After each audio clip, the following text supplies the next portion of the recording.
Okay, right there in the tree, we have a bird species that's being so kind enough to stay still for me to talk about it. And it's hearing me yap my gums, so it might just fly off. But that's cool. Anyway, this is Cathartes aura, otherwise known as the turkey vulture. Very common vulture species in North and South America. In the Accitripiformes, which is the same order of birds that includes hawks and eagles, but not falcons. There's a whole nother separate order, the Falconiformes. So what this thing does is basically what other vultures do. And if you have an idea of what vultures do, then you're probably correct. So they fly around high up in the sky. They have an incredible sense of smell and vision because they're related to hawks and eagles. They have some of the best vision out there. There it goes, flying away. Don't worry, there's more. Okay, they seem to all be roosting in the trees here. I know I'm disturbing them, but it's cool. You know, oh, there they go. Oh, yeah.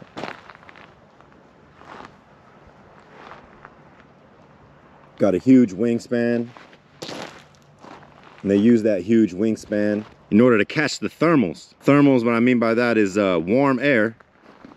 So they have those big wings to catch the warm rising air. And as they catch that warm rising air, they use less energy to actually get themselves airborne. And once they're airborne all the way up in the sky, you know, they can do their little foraging business, looking down at the surface of the earth, looking for any dead animals that might show up. And they fare well in the Anthropocene here, the Anthropocene meaning, you know, the day and age that us humans are living in, because, you know, a lot of humans tend to, you know, graze their cattle in the desert environments and everything. And a lot of the times those cattle will die. With these guys' biology, they might be one of the first ones on the scene to find a dead animal and take advantage of that nice protein resource. So a lot of times you'll see them roosting on trees, and they tend to roost in groups. Before I started walking up, there was about like 20 of them all in this one tree, but they kind of got disturbed as I was walking up. But yeah, a bunch of them will roost on the trees. And you'll see typically many of them with their wings spread open. And I'm not entirely sure why they do that, but if I was to make a guess, it's probably for some thermoregulation capabilities or something like that. Either they're allowing the wind to take away heat from their body, or they're using it to soak up rays of the sun in order to get heat, so they warm up and you know, get that nice energy to go and do their foraging thing. I guess it could either be that, or they're maybe feeling for the warm air, so they know when the thermal's coming. Yeah, there we go. Yeah, there we go. Close up right there. And spreading its wings. It's getting a little nervous with me being around here.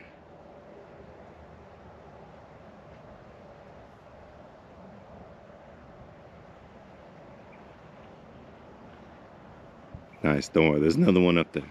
There's another one up there. Yeah, you see how it has no feathers on its head too. That's a classic thing that a lot of vultures have.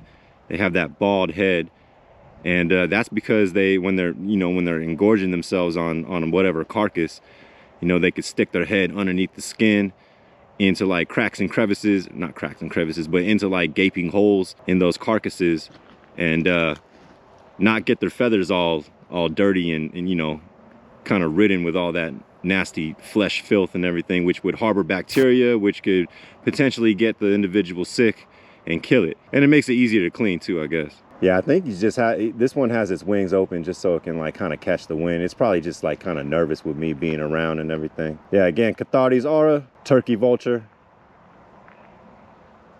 Go and learn something.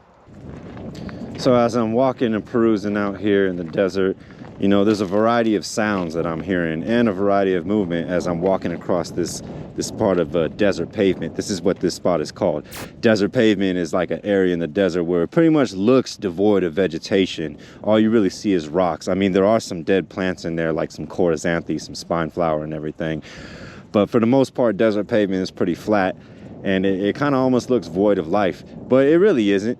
There's plenty of life going on right here. As I'm walking through, I'm seeing a lot of these grasshoppers hop around and bound about.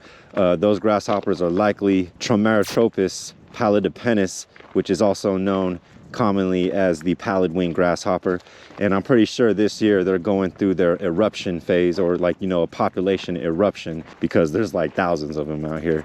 But also, other than that, there's a number of sounds that are coming from these creosote bushes here, from these Laria tridentata bushes. And you hear them. I mean, we'll stop for a minute. You can hear them. They're just like little clicks.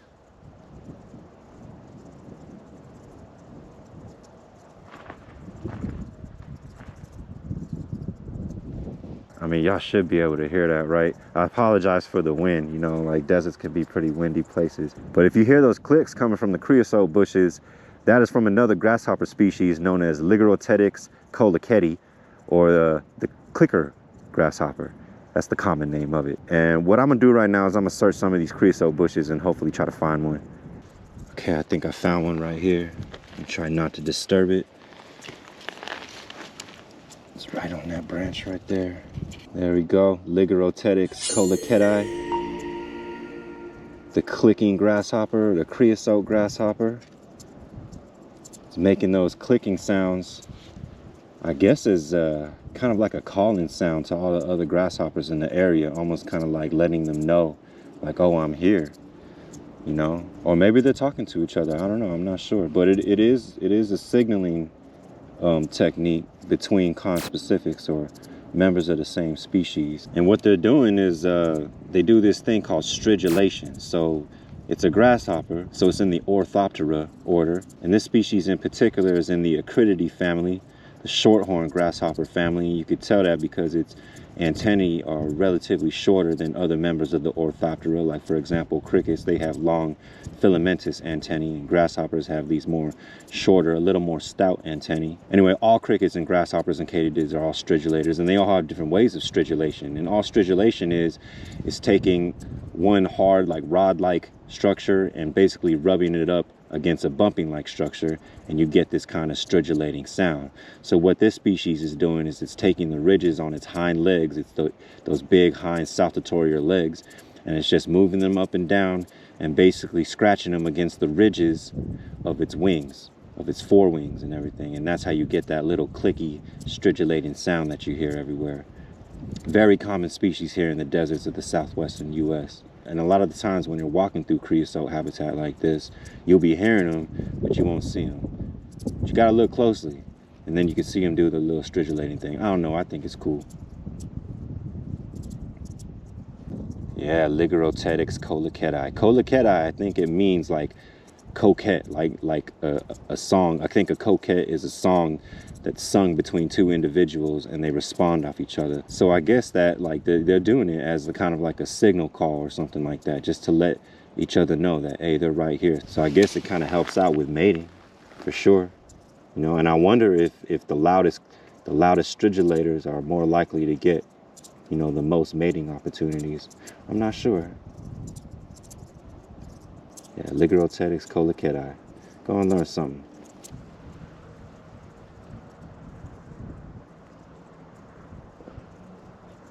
Oh, we got him. We got him. Woo. That's what I'm talking. Ooh, it's a nice one too. Oh, there we go. Right there. Ooh, he's looking nice. Looking nice too.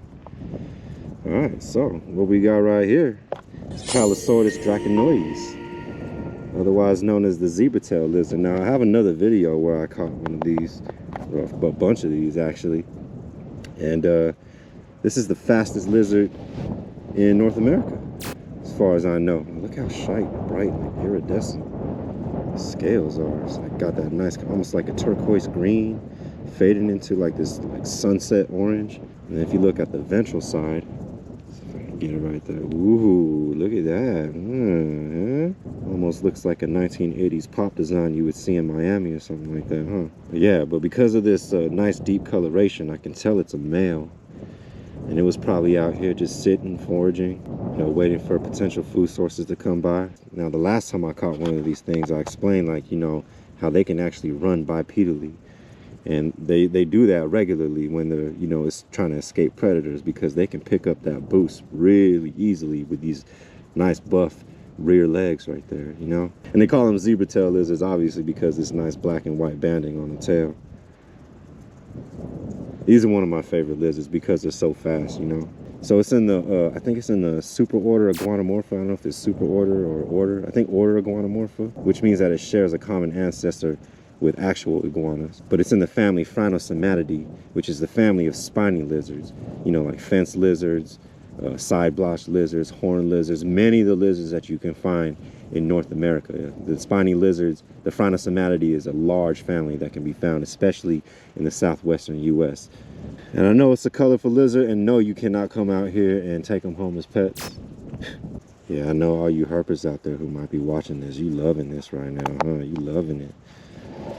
You love the way this lizard looks, huh? I bet you think it would look nice in a terrarium sitting in your bedroom, huh? Well, unfortunately, if you were to do that, these might not last that long. That's a bad idea, though. These prefer open habitats like this, you know? That's why it's cool to just come out here in a habitat and actually, you know, view them in person for yourself. You actually see them here in their natural habitat, you know? To me, that's what it's all about, because you can see where it actually evolved. Like, this is the home that it lives in, you feel me? And you can see it interact with its environment really well. And I'm about to show you that right now.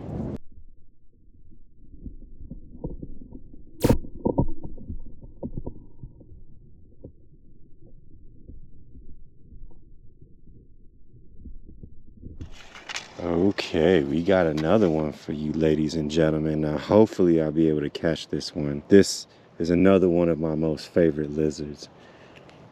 And it's a special one, not gonna lie. Oh, we got him. We got him. We got him. Woo woo! I'm glad he's cooperating too, being all calm. Thank you for that. And it does hurt, not gonna lie. But it's okay. I just needed to calm down. I think it broke skin a little bit there, but it's all good. It's all good. It did draw blood, the bastard. It's okay though. It's okay though. It's all worth it. All right. So here we go. Another member of the family Phrynosomatidea, Iguanamorpha.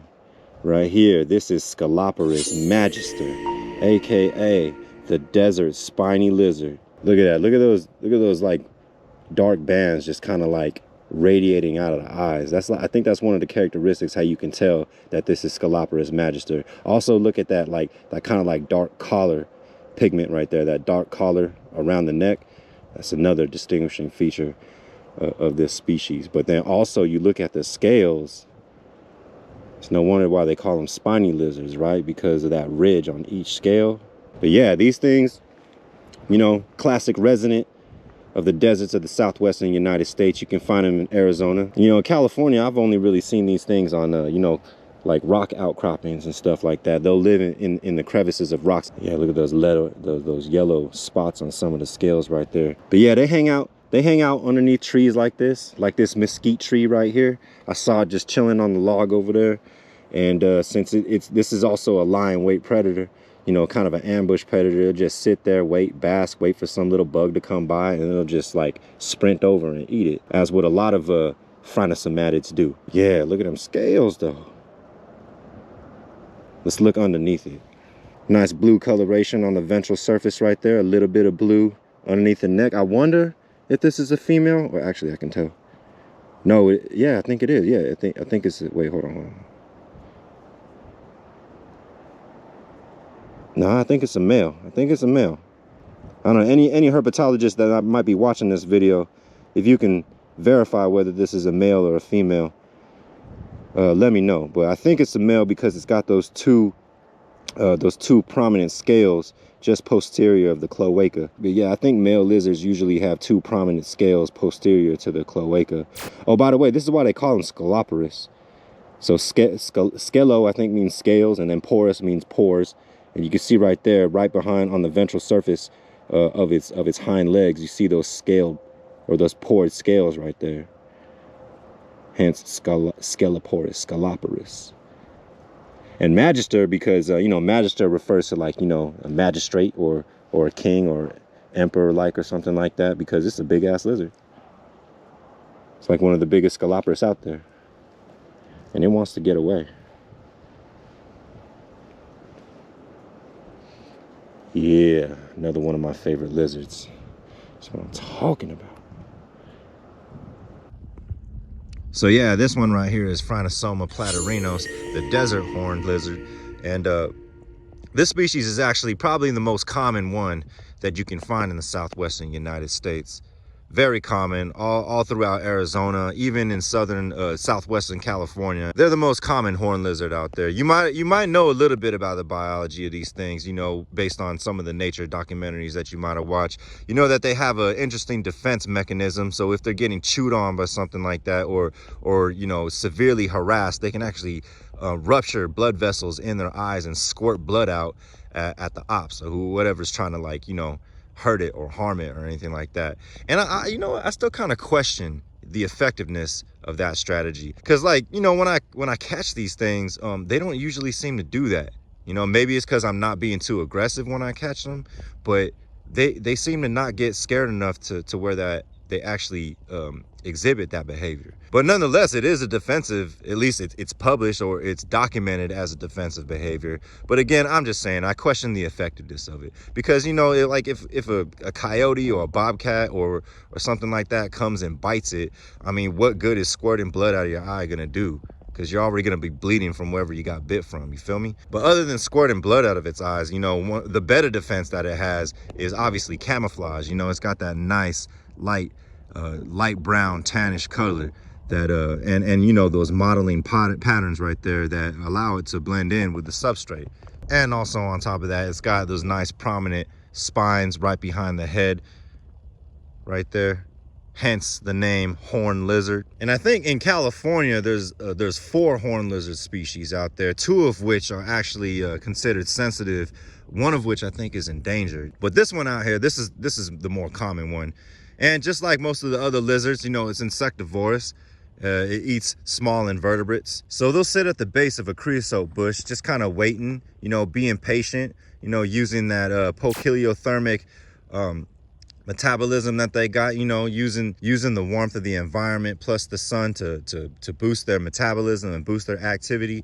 And yeah, so they'll wait at the base of those creosote bushes or any type of bush and wait for little insects to pass by. They favor eating ants, actually. So there's a California sensitive species that's really prominent along the coast, and their numbers are dwindling because, you know, human development encroaching and destroying habitat, and also the introduction of very invasive ant species. So these guys like eating ants, and one of their favorite ant food types is harvester ants. And with the introduction of the Argentine ant actually outcompetes food resources of the harvester ants, and they can basically displace harvester ant populations. And horned lizards don't really like eating harvester ants. So with the reduction of that harvester ant food source, you also get a reduction in the things that eat them. But this isn't Phrynosoma blainvillei. This is Phrynosoma platyranos, the common desert horned lizard. Another one of my favorite lizards. Always a pleasure to find and see out in the desert. And he's just so cute. He's so cute, isn't he? Look how cute he is. Look at his fat little base of the tail. Oh. All right, let's let it go.